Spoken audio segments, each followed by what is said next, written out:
seguimos utilizando los mismos métodos obsoletos que hace 50 años que han demostrado en numerosos estudios, de hecho en más del 95%, ser un fracaso a largo plazo, ¿no? Seguimos creyendo que todo es calorías. ¿Por qué es importante el impacto que tienen los alimentos en la saciedad? Porque es una de las causas de mayor abandono de las dietas. Por eso esa combinación tan interesante entre fibra procedente de los vegetales, proteínas y grasas es tan efectiva y está tan en auge la dieta cetogénica.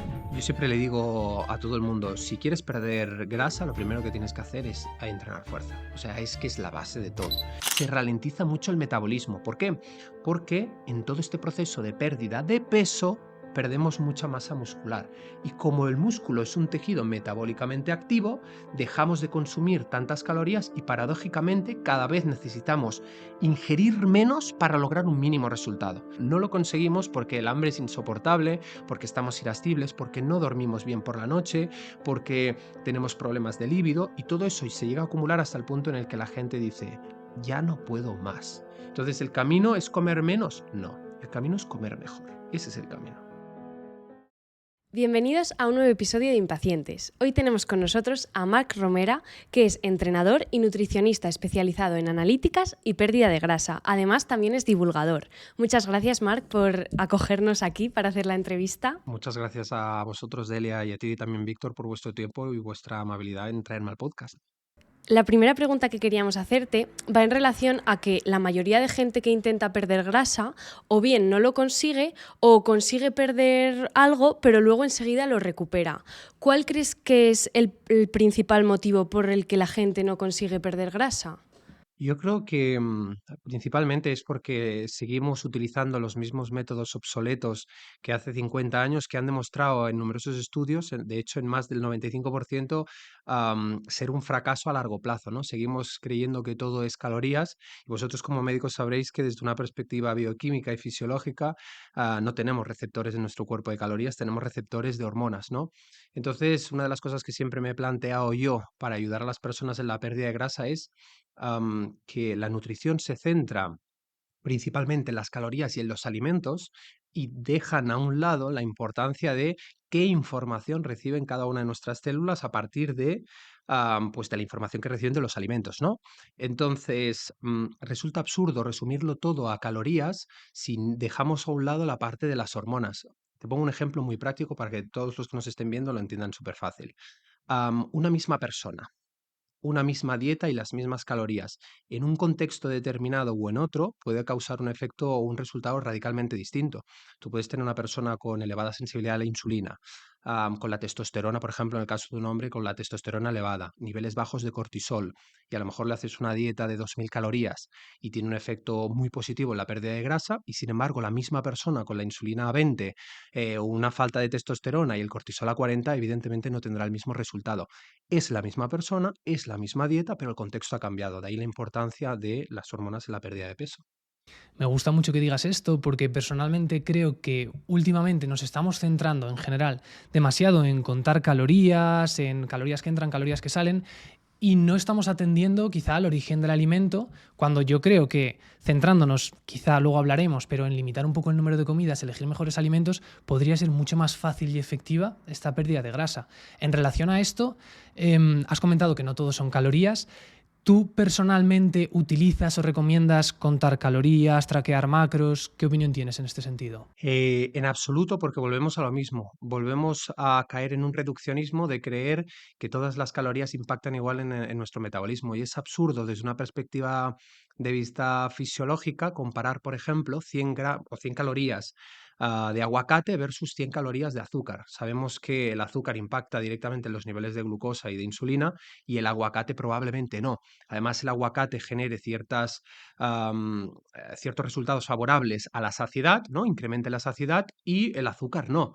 Entonces, esto es algo comprobado, es algo que ya no hace falta saber de fisiología, ¿no? Pero tenemos la industria alimentaria que sabe que haciendo alimentos ricos en azúcares y muy palatables hacen que las personas coman más, ¿no? Porque yo te digo, por ejemplo, os pongo un ejemplo a vosotros mismos que siempre me gusta utilizar estas analogías.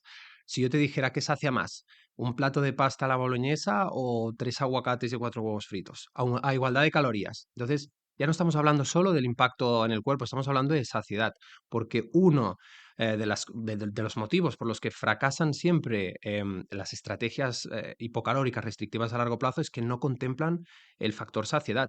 Y tú podrías, me lo invento, por hacer una dieta, hacer un déficit calórico, hacer una dieta hipocalórica, pero la pregunta que yo me hago de entrada o que le hago a todo profesional que utiliza este abordaje es, ¿eso es sostenible a largo plazo?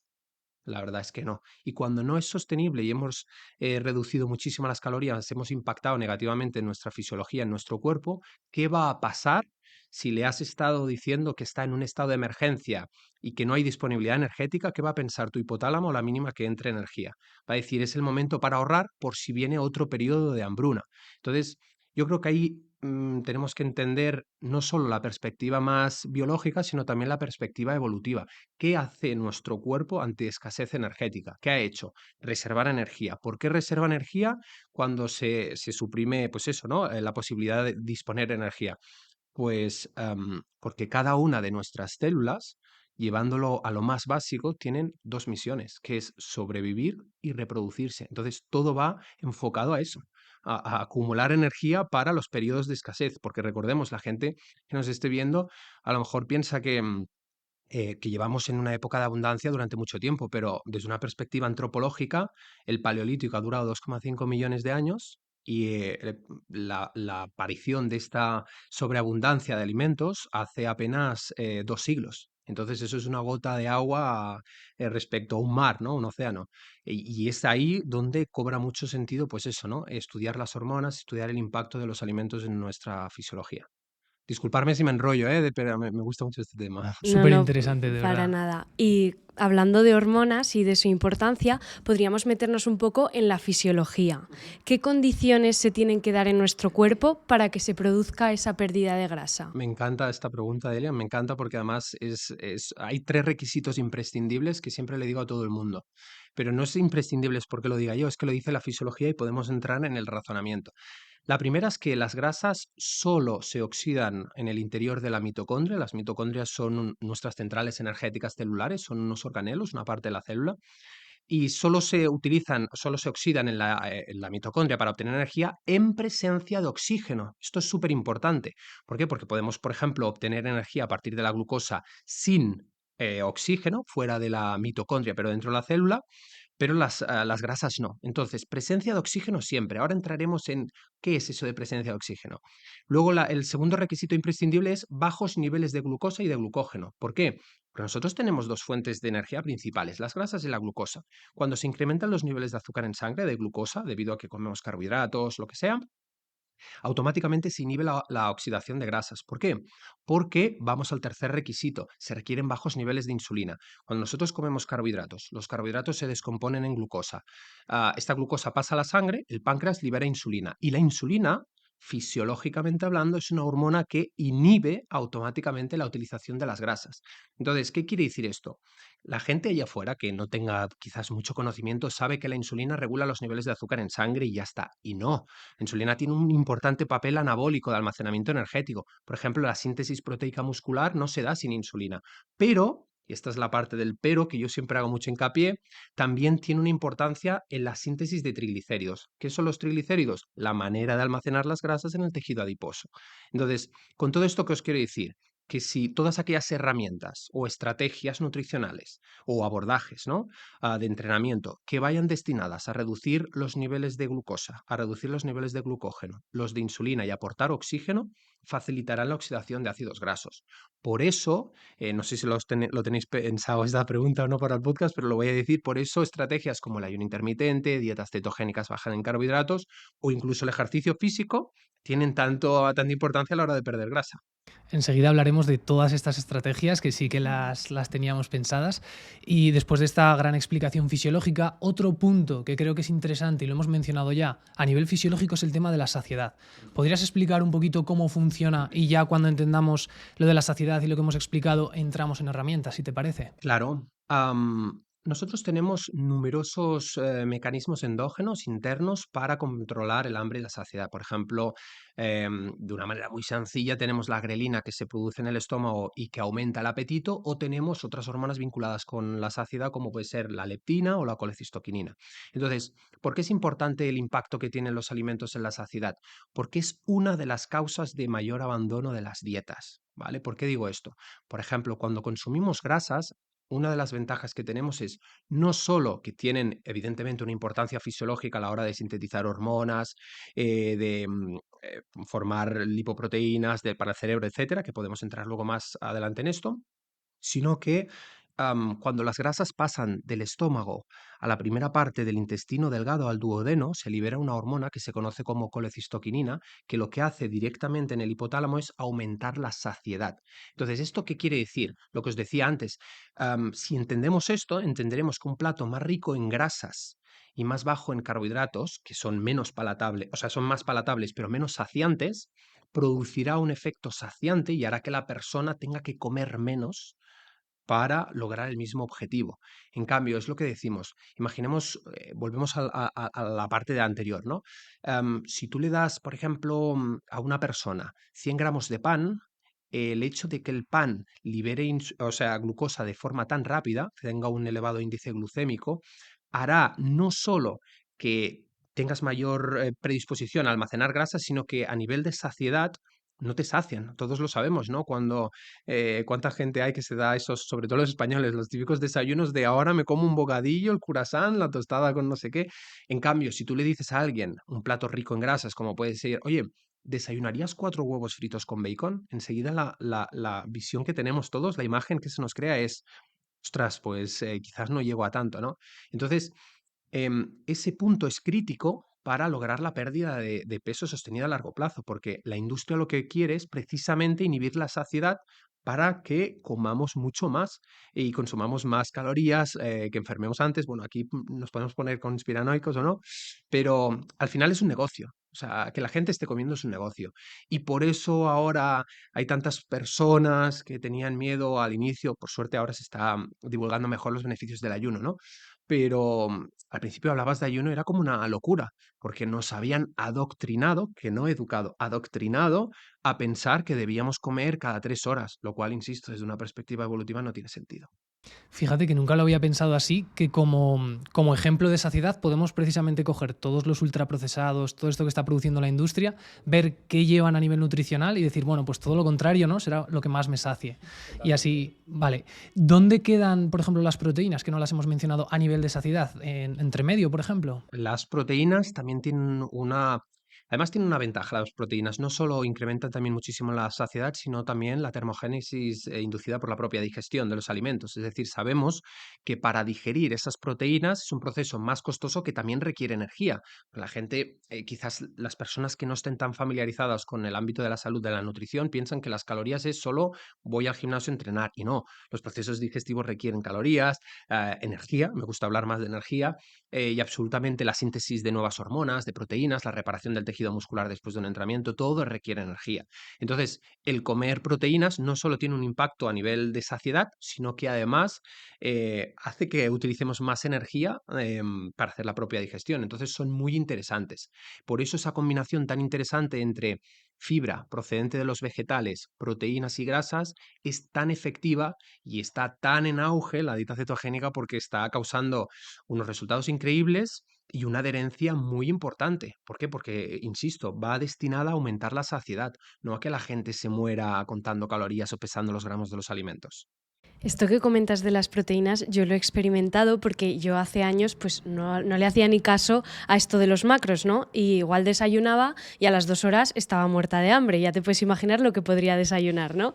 Entonces, desde que empecé a incorporar las proteínas, a ser más consciente de eso, claro, hago menos comidas, pero no paso nada de hambre, ¿no? Porque noto lo de la saciedad un montón. Y bueno, ya si quieres podemos pasar a las herramientas que has comentado. Habías dicho ayuno intermitente, dieta cetogénica y el ejercicio, ¿verdad? El ayuno intermitente, empezamos por ahí. ¿Qué papel tiene en esta pérdida de grasa? Genial. Ahora, si me lo permites, te contesto justamente a esta pregunta, pero también quería puntualizar algo que me parece muy interesante y es que hemos hablado de proteínas y grasas y de carbohidratos también, ¿no? Hemos hablado del aspecto de saciedad. Quizá lo que la gente no conoce o desconoce este dato tan interesante, que es que realmente necesitamos las grasas desde una perspectiva estrictamente fisiológica, las proteínas también, concretamente los aminoácidos, vitaminas también, pero no necesitamos los carbohidratos. Entonces aquí podemos luego jugar un poco con qué quiere decir esto, pero nuestro cuerpo, ante la ausencia de glucosa exógena, proveniente de los alimentos ricos en carbohidratos, tiene una sabia forma de crear glucosa de manera endógena, ¿no? Mediante un proceso que se conoce como gluconeogénesis. Entonces, ¿por qué os digo esto? Porque estrictamente, cuando se hace referencia a lo que es esencial en nutrición o en salud, quiere decir algo que requerimos y nuestro cuerpo es incapaz de fabricarlo. Y técnicamente hablando, porque me gusta ponerme técnico en esto, hacen falta 2 ácidos grasos, omega 3 y omega 6, 14 vitaminas, 15 minerales y 9 aminoácidos esenciales. Entonces hace referencia concretamente a micronutrientes, ¿no? Las vitaminas y los minerales, y de los macronutrientes, qué curioso porque no podemos vivir sin esos aminoácidos, sin la proteína, no podemos vivir sin esos ácidos grasos, pero sí podemos vivir sin el consumo de carbohidratos. Y esto es algo que nos genera un planteamiento luego respecto a los carbohidratos, ¿no? De si son tan necesarios como siempre se nos ha hecho creer. Pues antes de que respondas lo que te ha preguntado Delia, una cosa que yo siempre he dudado, qué pena que no estén nuestros ancestros, ¿no? Para preguntarlos, estudiarles, pero es, vale, si nosotros somos capaces de producir glucosa de forma endógena a través de otro tipo de nutrientes, ¿esto significa que es tan importante que hasta cuando escasea somos capaces de producirla o todo lo contrario, sino que nos pone en un modo ya de que podemos funcionar perfectamente sin ella y ya la gestionamos con estas vías de neoglucogénesis, etcétera? Nunca he sabido cómo enfocarlo. A ver, yo te doy mi opinión. Realmente, quizás las personas que nos estén escuchando piensan que soy del sesgo, del dogma pro keto o pro ayuno y solo eso, y los carbohidratos son el enemigo y para nada. Simplemente tenemos que intentar encajar lo que dices tú, qué macronutrientes han tenido sentido, en qué cantidad desde una perspectiva evolutiva. A ver, durante 2,5 millones de años que ha durado el Paleolítico, hasta hace 10.000 con la entrada del Neolítico, vivíamos en un entorno de escasez, de precariedad, de hambruna, donde no existía disponibilidad de carbohidratos como disponemos ahora. De hecho, en zonas cercanas al trópico del Ecuador se consumía máximo hasta en un 40% de carbohidratos. Luego, a medida que nos íbamos alejando, el consumo de carbohidratos disminuía y luego teníamos sociedades, por ejemplo, como las que tenemos contemporáneas, que tienen un estilo de vida ancestral en las zonas más frías, que literalmente no consumían carbohidratos como son los inuit, ¿no? Entonces, ¿qué quiere decir esto? También tenemos que recordar que durante el Paleolítico han habido 4 eras glaciales de más de 200.000 años. Entonces, cualquier persona ahí afuera estará pensando, ¿dónde teníamos acceso a la fruta o a otra clase de tubérculos que tenemos disponibilidad hoy en día en un periodo glacial donde hacía menos 20 grados? ¿Sí? Entonces, ¿qué te da a entender eso? Que nosotros hemos creado adaptaciones epigenéticas favorables a la utilización de las grasas y de los cuerpos cetónicos en ausencia de glucosa en determinados contextos y en otros contextos donde teníamos quizás, habían esos periodos de deshielo, más acceso al carbohidrato, a la miel, a ciertas frutas que desde luego no tienen nada que ver con las frutas de ahora, y los utilizábamos en esos contextos para obtener energía de forma complementaria, no de forma principal. Fijaros dónde está la diferencia. Entonces, ¿qué pasa en esos periodos de escasez de carbohidratos? Nuestro cuerpo, sobre todo nuestro cerebro, que es muy hambriento, que ocupa, o sea, ocupa una pequeña parte de nuestro cuerpo, pero consume el 20% de la energía total, ¿no? Entonces, nuestro cerebro, ante la escasez de glucosa durante tantos años, en esos pequeños ciclos glaciales, tuvo que crear mecanismos mediante el cual suministrar energía, cierta energía, aunque fuera de forma mínima, entre el 20 y el 30% a partir de la glucosa, de ahí el proceso de gluconeogénesis, y el otro 70% lo obtuviera de unas moléculas maravillosas conocidas como cuerpos cetónicos. ¿Qué son los cuerpos cetónicos para los que no lo entiendan? Todas las células prácticamente de nuestro cuerpo pueden oxidar grasas, excepto el cerebro. Entonces, las grasas pesan mucho y ocupan un volumen superior, no pueden traspasar la barrera hematoencefálica. Entonces, Fíjate qué sabia es la naturaleza que en el hígado se pueden producir estas moléculas que además actúan como un supercombustible, ¿no? Para nuestro cerebro y que sí permiten traspasar esa barrera hematoencefálica. Entonces te das cuenta de qué maravillosa es la naturaleza y los cambios epigenéticos que se dan durante millones de años para, volvemos a lo mismo que hemos dicho antes, adaptarnos y sobrevivir. Sobre todo ese es la clave y el sentido evolutivo de estos procesos. Qué maravilla de explicación. Pasamos al ayuno Sí. intermitente. Sí, eso es. ¿Qué papel juega el ayuno intermitente en la pérdida de grasa? Claro, nuevamente, aquí volvemos también, me sirve mucho el contexto evolutivo. Ahora me centraré en qué adaptaciones fisiológicas se suceden cuando ayunamos, pero lejos de ser una moda como muchos plantean, tiene mucho sentido evolutivo el ayuno intermitente. ¿Por qué?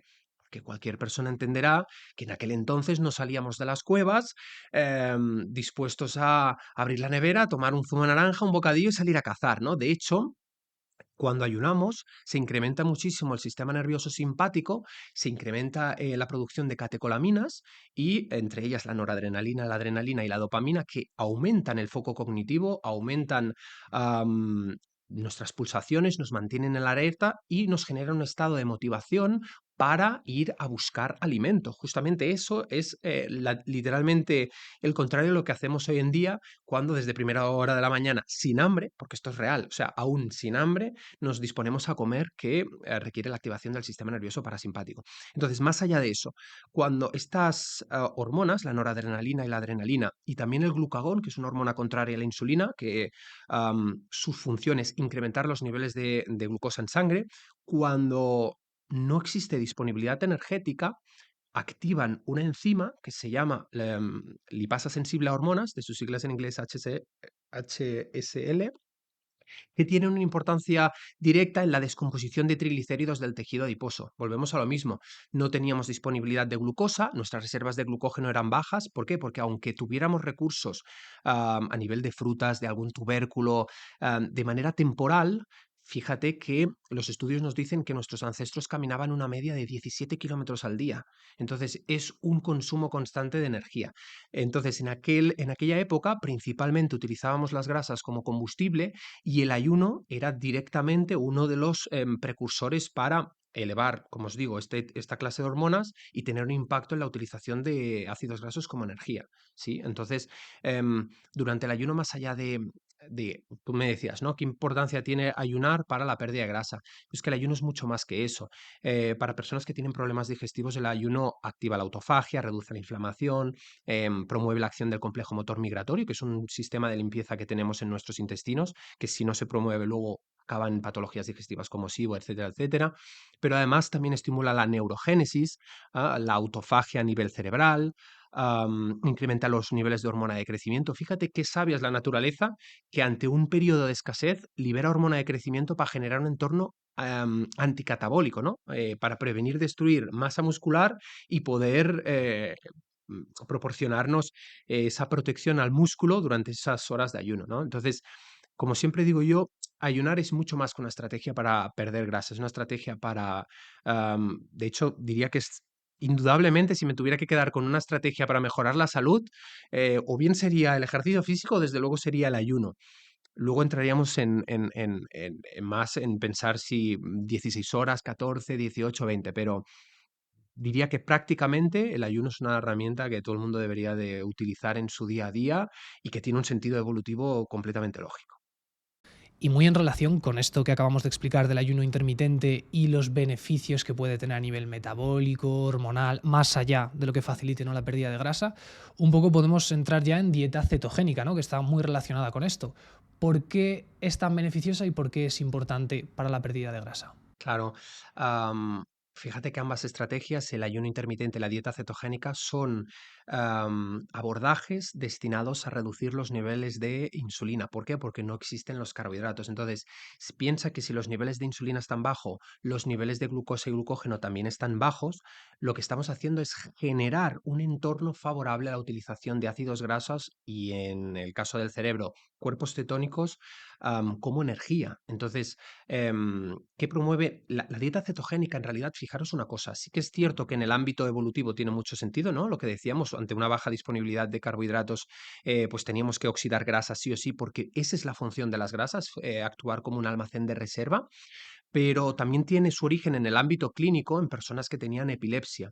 Entonces se dieron cuenta que como efecto secundario producía una pérdida de peso y dijeron, bueno, igualmente no es sostenible para una persona estar siempre haciendo ayunos, que tiene muchos beneficios. ¿Cómo podemos emular los mismos beneficios del ayuno con un protocolo nutricional? Entonces es cuando se dieron cuenta que introducir la dieta cetogénica, además de la aplicación con pacientes con el colectivo de la epilepsia, generaba pérdida de peso. Entonces luego, hace muchos años, porque también creen que esto es una moda reciente y no, el precursor de dietas cetogénicas era el doctor Dukan, ¿no? Que empezó, luego la dieta Atkins, etcétera. Al final iban teniendo ciertas modificaciones, pero incluso se ha utilizado muchísimo para lograr fuertes pérdidas de grasa en el ámbito del culturismo. Tenemos al perdón, la dieta anabólica de Mauro Di Pasquale, que es una persona que utilizaba ciclos de dieta cetogénica combinado con recargas de carbohidratos para optimizar la pérdida de grasa. Entonces, no es nuevo, tiene una aplicación clínica para resumir y funciona por eso, porque va destinada a aportar todo eso, todos esos requisitos, a cumplir con esos requisitos imprescindibles para la pérdida de grasa que hemos comentado anteriormente. Y como has dicho, hay varias formas de realizar esta dieta cetogénica, pero en tu opinión, ¿cuál sería la mejor a nivel de salud y de pérdida de peso?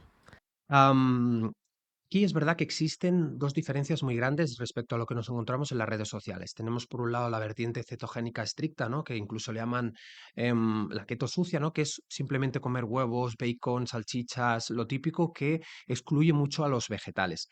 Esta no es la dieta cetogénica que a mí me gusta defender y me gusta defender quizás una dieta con muchísima mayor densidad nutricional e incluir muchísimo el aporte de vegetales. ¿Por qué? Más allá de los micronutrientes y de la fibra, hay un componente esencial que la gente pasa por alto, que es la importancia que tiene la microbiota. Entonces, no solo debemos pensar en la densidad nutricional de los alimentos, sino en cómo impacta eso en la microbiota y en la densidad bacteriana de la microbiota, porque hoy sabemos que mejor microbiota o densidad bacteriana en la microbiota se asocia con mejor estado de salud y mayor pérdida de peso, porque incluso fijaros que personas que tienen desequilibrios a nivel de la microbiota tienen mayor dificultad para perder peso. Entonces ya no solo estamos yendo al ámbito del impacto de las hormonas y de la alimentación en la pérdida de peso, sino que estamos incluyendo otro factor adicional que es la microbiota. ¿Sí? Entonces es muy importante tener en cuenta todo esto a la hora de realizar un abordaje totalmente individualizado. ¿Por qué digo individualizado? Porque cree la gente, cuando nos escucha hablar a los divulgadores acerca de los beneficios de esta clase de protocolos, que, bueno, cojo en casa y empiezo a incluir grasas y vegetales y proteína y ya está, y me irá bien. Y al final no nos damos cuenta de que las personas, al final, yo siempre digo lo mismo, son como los perros. Tú no puedes comparar las necesidades de un caniche con un American Stanford, ¿verdad? Y son perros ambos. Entonces, las personas también no podemos comparar una persona, por ejemplo, mayor, una persona anciana que apenas tiene movimiento, que tiene problemas metabólicos, que arrastra patologías, con una persona activa, deportista, que tiene evidentemente unas necesidades nutricionales y energéticas incrementadas. Entonces, siempre digo, independientemente del abordaje, especialmente individualizarlo, que las herramientas se adapten a la persona y no al revés. Súper importante esto. Me parece muy importante esto de individualizar y también la aclaración un poco de a qué dieta cetogénica te refieres tú cuando la mencionas, porque creo que es un término muy amplio. Todas las dietas se pueden llevar bien, pero también se pueden llevar mal y espero que así haya quedado un poco más claro. Y una cosa que has mencionado me parece muy interesante es el tema de las cargas o ciclos de carbohidratos. Quizá aquí ya se puede poner un poco compleja la cosa, pero para que la gente lo pueda entender, estamos diciendo que los carbohidratos como que nos interesa un poco eliminarlos, reducirlos por el efecto sobre la insulina, y ahora mencionas que es interesante meterlos para perder peso o perder grasa. ¿Cómo es esto posible? Pues bueno, pues hay un concepto que me encanta siempre mencionar y te agradezco mucho la pregunta, que es súper interesante, y es que hemos dejado de lado en la ecuación un concepto que se conoce como flexibilidad metabólica. ¿Qué es la flexibilidad metabólica? La flexibilidad metabólica es la capacidad que tiene nuestro cuerpo de utilizar un u otro sustrato energético dependiendo del contexto y de la disponibilidad. Me explico. Una persona con elevada flexibilidad metabólica, si por ejemplo está ayunando, obtendrá energía a partir de las grasas porque su cuerpo ya se ha vuelto eficiente, ya ha generado un número de transportadores, etcétera, a la hora de utilizar este recurso energético en ese contexto. Sin embargo, si vamos a entrenar fuerza o vamos a hacer entrenos vigorosos, ahí es donde el carbohidrato tiene un elevado sentido. ¿Por qué? Porque la gente se olvida, por eso me gusta hacer mucho los matices con los carbohidratos. Las personas se olvidan que a intensidades elevadas, es decir, en esfuerzos o en actividades anaeróbicas, en ausencia de oxígeno, la glucosa es la única fuente energética. No podemos oxidar grasa si existe ausencia de oxígeno. Volvemos a los requisitos. Entonces, si tú te vas a hacer un entreno de CrossFit, y haces una dieta cetogénica, no te equivoques, no estás oxidando directamente grasa, estás utilizando glucosa. Ya, Marc, pero no tengo glucosa porque no consumo carbohidratos ni tampoco glucógeno. Tu cuerpo está creando glucosa a partir de la gluconeogénesis. Ten cuidado porque si eres una persona que no te has adaptado al ayuno con suficiente tiempo y de la manera correcta, quizás tu cuerpo tenga que recurrir a los aminoácidos del tejido muscular para incrementar los niveles de glucosa, lo cual es paradójico porque quieres ganar músculo, pero lo estás perdiendo. Entonces, cuidado con esto. Y luego, ¿qué sentido tienen los carbohidratos en la flexibilidad metabólica? Me doy cuenta mucho a la hora de, y esto es una de las ventajas de pedir siempre analíticas a los clientes, que cuando sostenemos esta clase de protocolos o intervenciones a largo plazo junto con ayunos, normalmente suelen ir unidas, ¿no? Las personas que hacen dieta cetogénica suelen, por norma, hacer ayuno intermitente que el páncreas deja de producir la insulina suficiente que requiere para funcionar con normalidad y luego te das cuenta de que hay personas, luego aquí tocaremos el tema del estrés y el eje adrenal, pero personas que viven mucho estrés, que hacen ayunos muy prolongados durante mucho tiempo y además implementan esta clase de protocolos mal implementados, sin ciclar carbohidratos, tienen hipoglucemias en ayunas, tienen la insulina a 1,5, les pido el péptido C, que es un factor proinsulina, y apenas están produciendo suficiente insulina. Entonces, ¿a qué conduce esto? A una mala gestión de la glucosa. Entonces, esas personas, el día que salgan a comer a un restaurante como hacemos todos, y coman un carbohidrato, tendrán un fuerte pico de glucosa y una hipoglucemia reactiva, lo cual les dará hambre, pero también otros problemas fisiológicos, ¿no? Dirán, qué mal me siento, qué mal me encuentro, tengo temblera, tengo una neblina mental, etcétera, etcétera. Entonces, el hecho de incorporar carbohidratos nos permite que nuestro cuerpo sea capaz de utilizarlo, dependiendo del contexto, un tipo de sustrato energético u otro. Entonces, fíjate qué maravilloso es tomar carbohidratos y utilizarlos previos a un entrenamiento intenso. Y sin embargo, luego, más allá de la actividad física, poder oxidar grasas una gran parte del día. Entonces, ¿es un protocolo que yo defiendo a largo plazo? Probablemente no. Ahora, también hay que decir que de dietas cetogénicas hay muchos tipos. Hay una dieta cetogénica cíclica que consiste en hacer 5 días de dieta cetogénica aproximadamente, por decir algo, y 2 de reintroducción de carbohidratos, lo que os decía antes de la dieta de Mauro Di Pasquale en el culturismo.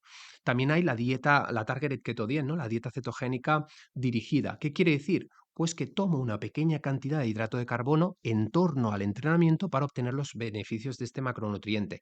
Si tomo una pequeña cantidad antes, obtendré energía que podré usar en ese entrenamiento intenso de CrossFit, ese entreno de fuerza, y si la tomo después, fíjate que esa liberación de insulina, donde todos dicen, ah, la insulina es el demonio. No, no, fíjate que esa liberación de insulina, como os he explicado antes, permitirá repletar las reservas de glucógeno y estimular la síntesis proteica muscular, que es muy importante, porque en estos protocolos, como se inhibe mucho la acción de esta hormona anabólica de crecimiento, también se inhibe el crecimiento muscular.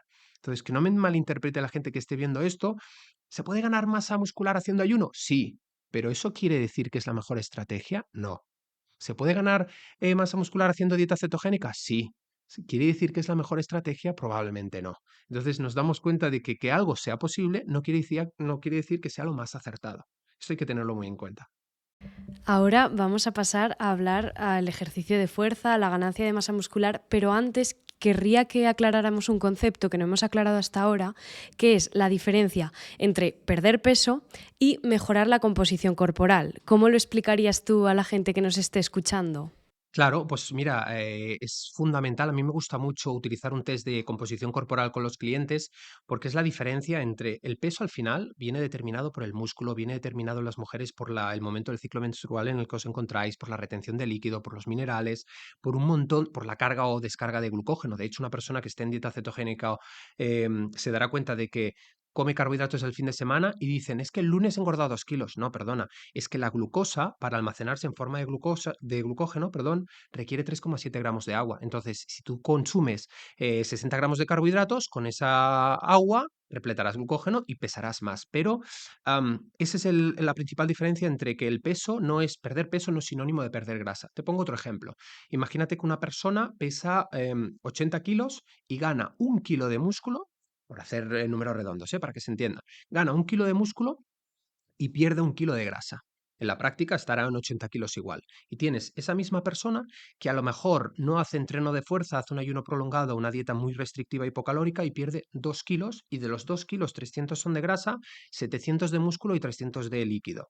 Fíjate que esta persona, quizás en el segundo caso, dirá, qué bien, he perdido 2 kilos, qué contenta estoy. Y la otra persona dirá, ¿qué estoy haciendo mal que no estoy perdiendo peso? Y sin embargo va en la dirección correcta, ¿no? Porque dice, no pierdo peso, pero la ropa me sienta diferente. Ahí es el concepto de recomposición corporal, porque el músculo pesa más que la grasa y ocupa un volumen inferior. Entonces, ahí está el secreto de que perder peso no es sinónimo de perder grasa. Igual que ganar peso no es sinónimo de ganar músculo, no siempre. ¿Sí? Entonces, esto es importante matizarlo.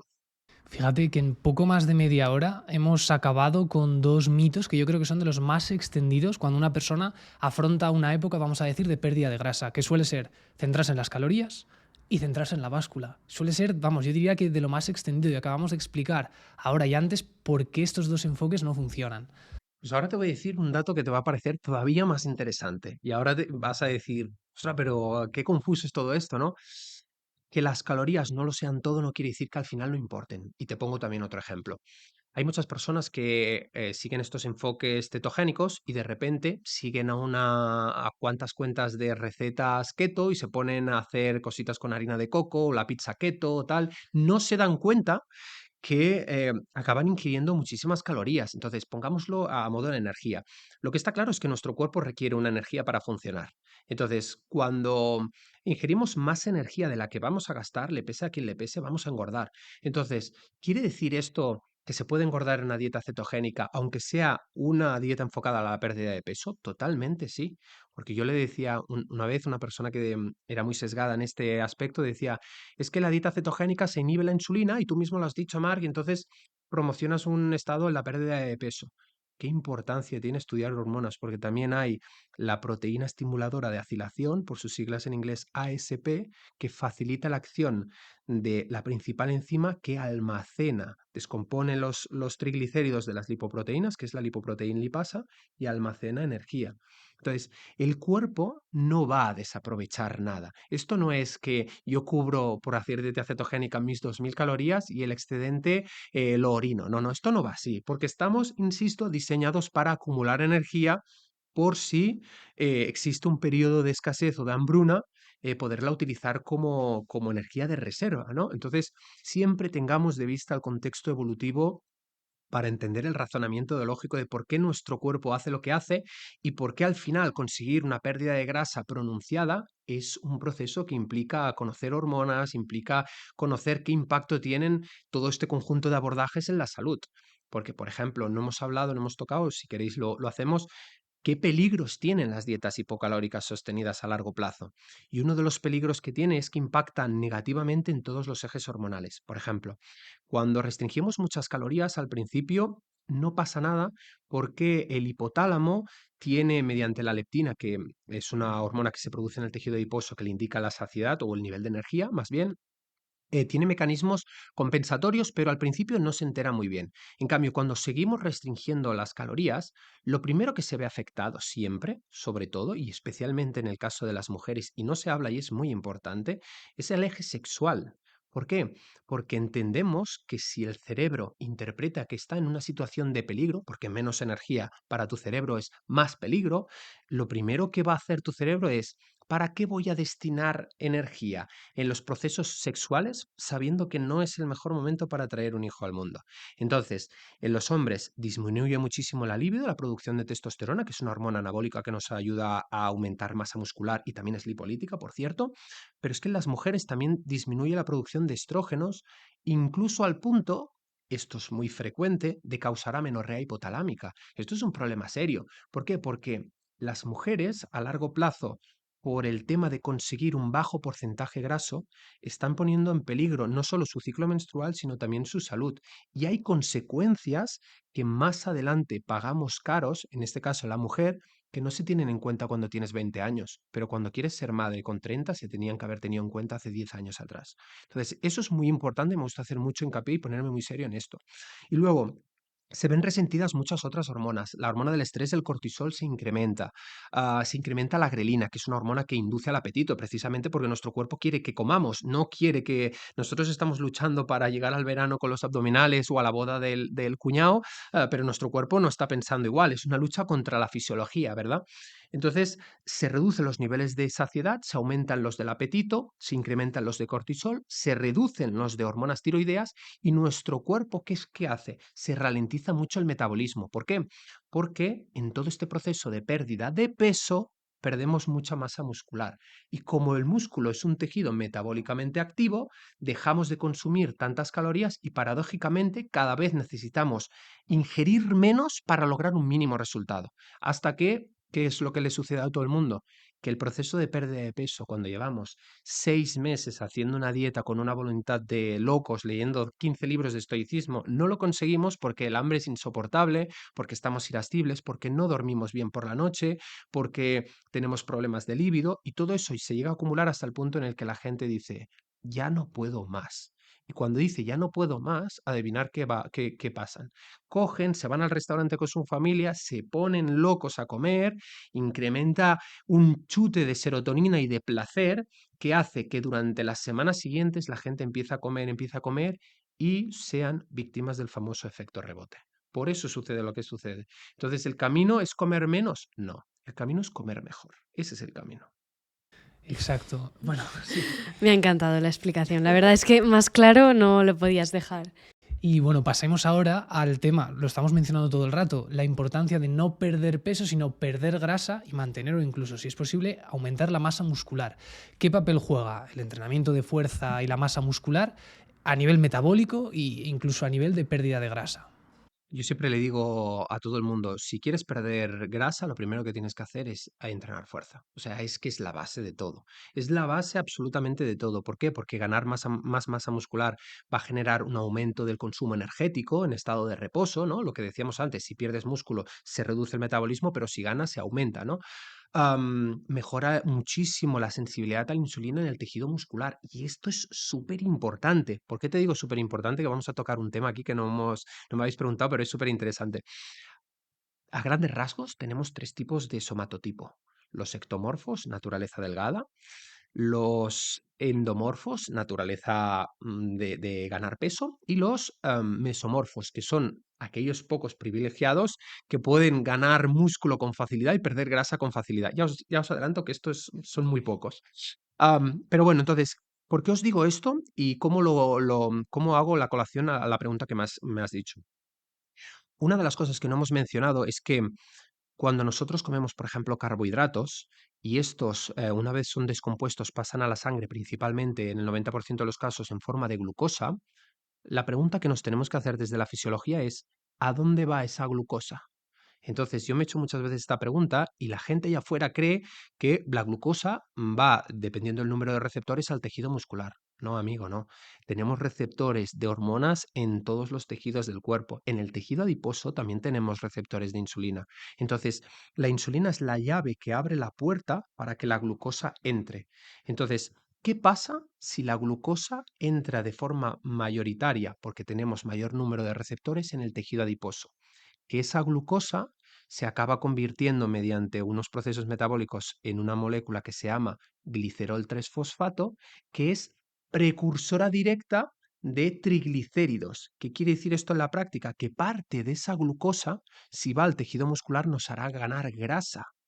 Entonces, una pregunta muy interesante que cualquiera se puede hacer después de escuchar esto es, ¿cómo podemos mejorar la sensibilidad a la insulina en el tejido muscular para que la glucosa o una mayor parte entre en el músculo y sea utilizada como energía, justamente con el entrenamiento de fuerza? Entonces, es cierto que tenemos genéticamente, estamos mayor predispuestos a tener un número de receptores en ciertos tejidos o en otros, pero el entreno es clave para aumentar la sensibilidad a la insulina en este tejido y el número de transportadores.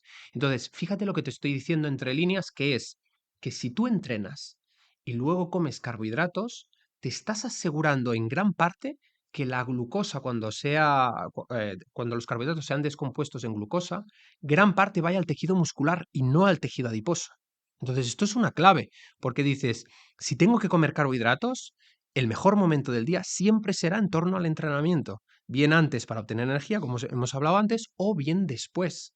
Entonces, ¿qué mejor forma de utilizar glucosa y asegurarnos de que si existe, si me he pasado con los carbohidratos, me lo estoy inventando, ¿no? Se utilicen como energía principalmente. Entonces, esto es muy interesante, creo. Sí, pues justamente esto lo hemos hablado de camino viniendo. Delia pensaba meter esta pregunta sobre los somatotipos, pero ¿sabes por qué no soy muy, cómo decirlo, muy partidario de meterla? Porque si bien es verdad que habrá gente que tenga, pues digamos que sea la gente que le cuesta más perder grasa, ¿no? Vamos a decir, esta gente es verdad que le costará más, pero también se puede utilizar de excusa, entre comillas, no quiero que me malinterpreten, la típica persona que dice, es que soy de huesos anchos, Sí, es que yo no pierdo ni tal. Entonces, no me gusta porque si bien es cierto que habrá verdaderos positivos, también habrá como falsos positivos, gente que se lo adjudique. Entonces, por eso no me suele gustar. totalmente. Pero al final no podemos dejar a un lado am, conocer estos somatotipos para entender qué facilidad tenemos hacia un resultado o hacia el otro. Por ejemplo, Víctor, yo te veo y sé que eres un ectomorfo de manual. ¿Qué quiere decir esto? Bajos porcentajes de grasa, te costará menos, pero te costará mucho más ganar músculo. Y de hecho, si ganas músculo, a lo mejor estás 6 meses ganando 3 kilos de masa muscular real y llega un resfriado y los pierdes, ¿verdad? Entonces, ¿qué importancia tiene? Yo, sin embargo, puedo hacer en vacaciones ayuno somat todos los días, como solo una vez al día y mantengo la masa muscular y digo, qué bien, ya, pero para perder grasa tengo que ser mucho más estricto que tú en la dieta. Entonces, ¿por qué te digo eso? Es cierto que no podemos utilizar los somatotipos de excusa, evidentemente no, pero también es cierto que tenemos cierta predisposición hacia una dirección o hacia la otra. Entonces, ¿qué tenemos que hacer justamente? Pues hacer hincapié en qué es lo más importante. En tu caso será el entreno y en el caso de los endomorfos o en el mío será, desde luego, la nutrición. Hemos hablado del entrenamiento de fuerza, pero ¿qué hay de otros tipos de entrenamiento? Por ejemplo, los entrenamientos de alta intensidad, los HIIT. Totalmente, esto es una de las herramientas que más recomiendo para el proceso de pérdida de grasa. No directamente, pero sí indirectamente, eso explico.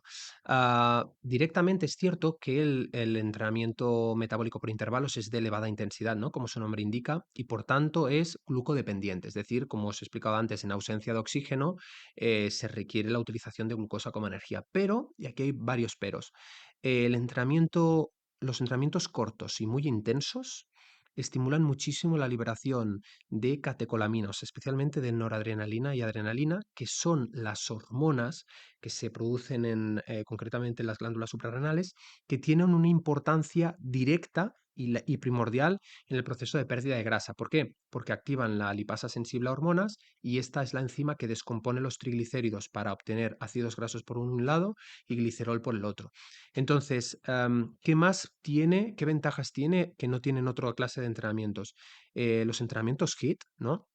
Promueven muchísimo una deuda de oxígeno y esa deuda de oxígeno hace que en las 24 hasta 48 horas posteriores tu cuerpo consuma más energía para cubrir esa deuda de oxígeno, lo cual es evidentemente muy interesante para el proceso de pérdida de grasa. Entonces, ¿qué es lo ideal? Te diría que combinar al menos 2 sesiones de entrenamiento metabólico por intervalos a la semana con otras 2 o 3 de entrenamiento de fuerza. Eso sería una combinación bastante ideal. Luego ya entraríamos en si es en ayunas o si no o tal, pero como parte del proceso de pérdida de grasa, antes hemos tocado el ayuno, la dieta cetogénica y una combinación de esta clase de entrenamientos, desde luego sería una buena idea. Me repito, si bien la gente cuando intenta enfocar estas épocas de pérdida de grasa o este objetivo se suelen centrar en las calorías como objetivo principal, que hemos dicho que importan, pero quizá no tiene que ser ese el enfoque primordial, también se centran en la báscula, hemos dicho, en vez de la composición corporal, y se suelen centrar sobre todo, lo que hemos oído todos, el típico cardio de baja intensidad, muy larga duración, que justamente no lo acabamos de mencionar. ¿Qué papel tendría este tipo de cardio? ¿Lo tenemos que olvidar por completo o puede sernos útil de alguna forma? De hecho, la palabra cardio como que está, con el perdón de la expresión, está muy prostituida, porque cardio ya de entrada lo asociamos como un periodo aburrido en la cinta mirando a la pared, ¿verdad? Entonces, a mí me gusta hablarme de movernos, ¿no? Entonces, el cardio, probablemente como me lo estés preguntando tú, es ese periodo de ejercicio cardiovascular de baja intensidad después de un entrenamiento para potenciar la oxidación de ácidos grasos. ¿Tiene su cabida? Evidentemente sí. ¿Es lo más importante? Te diría que no, porque lo importante es todo lo que te mueves a lo largo del día. ¿Cómo podemos pretender decir, no, no, es que soy una persona activa por ir 45 minutos a un gimnasio, que por cierto van muchos en patinete eléctrico en lugar de ir andando y es paradójico, 45 minutos al entrenamiento y luego estoy todo el día sentado en una oficina para levantarme, coger el coche, ir a casa y seguir sentado en el sofá? Entonces no eres una persona activa. Para mí cobra mucho más importancia un concepto del inglés que se deriva de la palabra need, que es el consumo energético derivado de la actividad física no planificada, que es movernos, caminar, subir y bajar escaleras, estar activos. Entonces, ¿por qué os explico esto? Porque a menudo las personas creen, ¿cuántos hemos escuchado aquello de, no, no, es que este postre mañana voy a la cinta media hora y lo quemo? Sabemos que esto no va así. Entonces, lo importante, como siempre digo, para lograr un proceso de pérdida de grasa a largo plazo es trabajar en los hábitos. Porque si no trabajas en los hábitos, volvemos a aquello del sacrificio. Si todo lo haces desde el sacrificio, no puedes sostenerlo en el tiempo. Si hay algo que no te gusta y que no lo has interiorizado como un modo de vida, de hecho, etimológicamente hablando, la palabra dieta quiere decir modo de vida, no restricción, sino periodo de privación como la gente cree. Entonces, si tú utilizas todas estas estrategias o herramientas que hemos ido hablando a lo largo de este podcast en tu día a día, el proceso de pérdida de grasa no solo será más sostenido, sino que será más placentero y más llevadero. No tendrás que estar contando calorías, pesando alimentos. Se trata de entender qué y cómo y en qué medida y en qué cantidad. Si una persona, digamos, os hago yo una pregunta a vosotros ahora. ¿Conocéis a alguien o os podéis llegar a imaginar a alguien que ayune naturalmente, sin ningún tipo de privación, 16 horas al día, que realice dos ingestas moderadas en carbohidratos, ya no vamos a decir cetogénicas, que entrene fuerza como tiene que ser, no ir al entreno a hacerse selfies, que entrene fuerza, que entrene metabólicos por intervalos un par de días a la semana y que se mueva, que tenga sobrepeso? ¿A alguien le cabe en la cabeza esto a largo plazo? Es una cuestión de tiempo, ¿verdad? ¿Por qué? Y al final todo esto aúna con lo que hemos hablado de nuestro origen evolutivo. ¿Qué hacíamos? Nos movíamos. Antes os he explicado, los estudios dicen que una media de 17 kilómetros por día. No hace falta que hagamos 17, pero hombre, movámonos, un término medio, porque ahora todo el mundo es muy cómodo. Coge el coche para aparcar delante de la puerta, para ir al supermercado y a veces ni eso. Entonces, todos estos hábitos que vamos interiorizando en el día a día, de dejar el coche e ir caminando, de elegir qué carbohidratos elijo, no es lo mismo. Antes hablábamos, carbohidrato es algo muy general. No puedes comparar una pasta con gluten o un pan blanco con un tubérculo, con una fruta. ¿Me explico? Entonces el origen de esas calorías también importa. Pero si tú empiezas a comer comida real, ¿qué es lo que digo yo? ¿Qué es comida real? Algo que no necesita una etiqueta. Tú vas al súper y tienen una etiqueta los vegetales que están puestos en las cajitas, no, porque no la necesitan. O un chuletón tiene la etiqueta ahí en la carnicería, no, porque no lo necesita. En cambio, si vas a la estantería y vas a buscar unas galletas light que tienen 35 ingredientes, eso no es comida real. Entonces, si tú comes comida real, gestionas el estrés, muy importante, muchísimo. Duermes como toca, entrenas, más o menos, ya no entro, entrenas y te mueves, la pérdida de peso es el resultado lógico a ese estilo de vida. Espero que hayáis tomado nota todos de estos últimos 5 minutos, yo diría, porque si bien hay que individualizar en cada caso, podría ser este perfectamente un resumen para casa de lo que hay que hacer si buscamos perder grasa y mejorar nuestra salud a nivel metabólico también, yo diría. Totalmente. De hecho, la parte positiva de esto que hablábamos es que cuando tú mantienes un estilo de vida, digamos, ancestral, ¿no? Por ponerlo de alguna, ponerle alguna etiqueta, en este estilo, en esta sociedad moderna en la que nos encontramos, la consecuencia es mejoras tu composición corporal y también tu salud, porque es que al final todo lo que nos enferma es lo mismo que nos hace engordar, que son harinas blancas refinadas, ultraprocesados, azúcar, o sea, todo eso nos engorda y nos enferma. Entonces, fíjate que el resultado es doblemente positivo, porque las personas te dicen, sí, sí, tú cuando... Que esto me resulta súper curioso. Fijaros que al final del año, cuando estamos celebrando la entrada de Año Nuevo y la gente se hace su lista de objetivos, lo primero que pone todo el mundo siempre de boca es que este año nos traiga mucha salud, salud. Ya, ya, pero ¿tú qué haces para conseguir salud?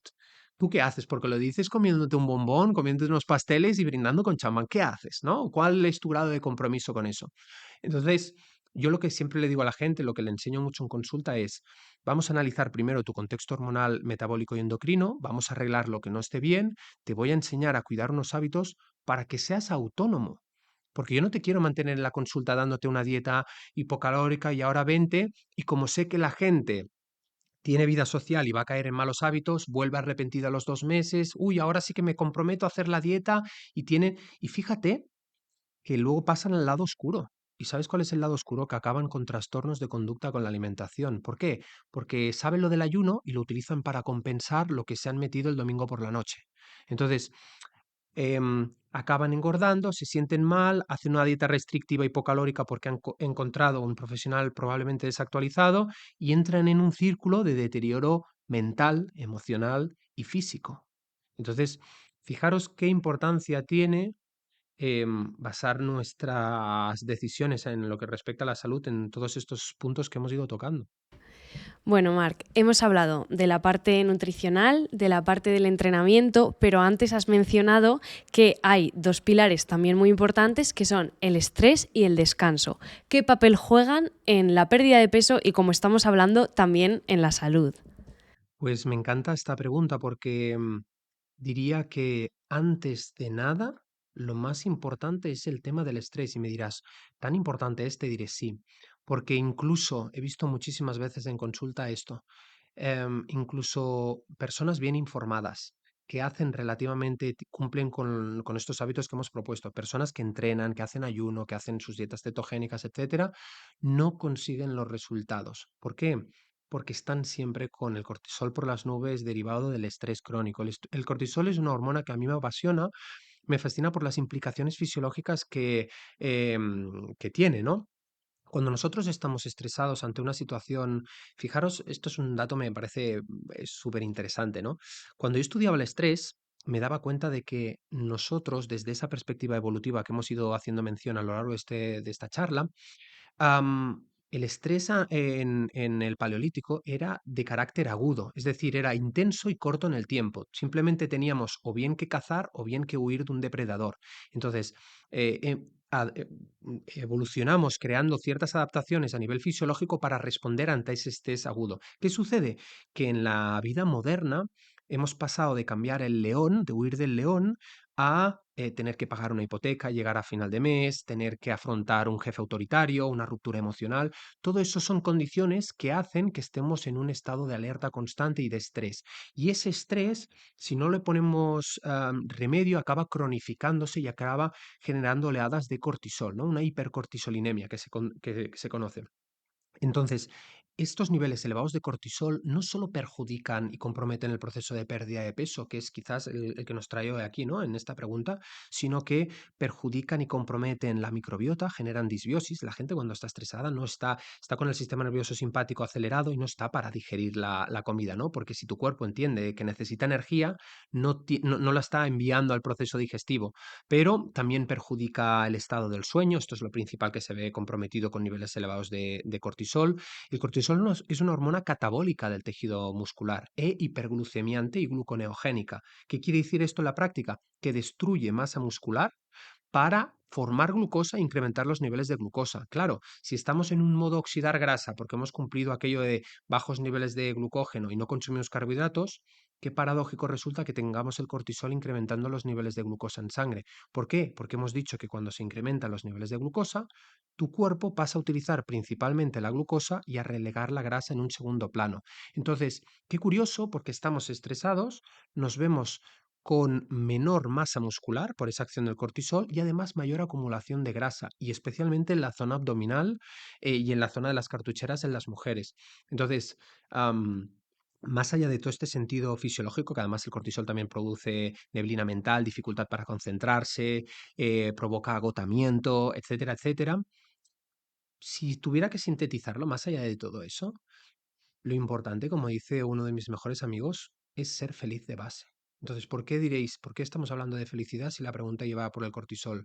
Porque hagas lo que hagas en esta vida, si no eres capaz de sostenerlo en el tiempo, que es lo que hablábamos, si solo te centras en una meta, aparte de no disfrutar del camino, nunca vas a poder tampoco disfrutar de la meta, ¿no? La gente quiere perder peso, pero es lo que te digo, ¿qué imagen se crea tu cerebro cuando has estado 6 meses de restricción, pasándolo muy mal, entrenando sin tener ningún tipo de motivación, no has disfrutado?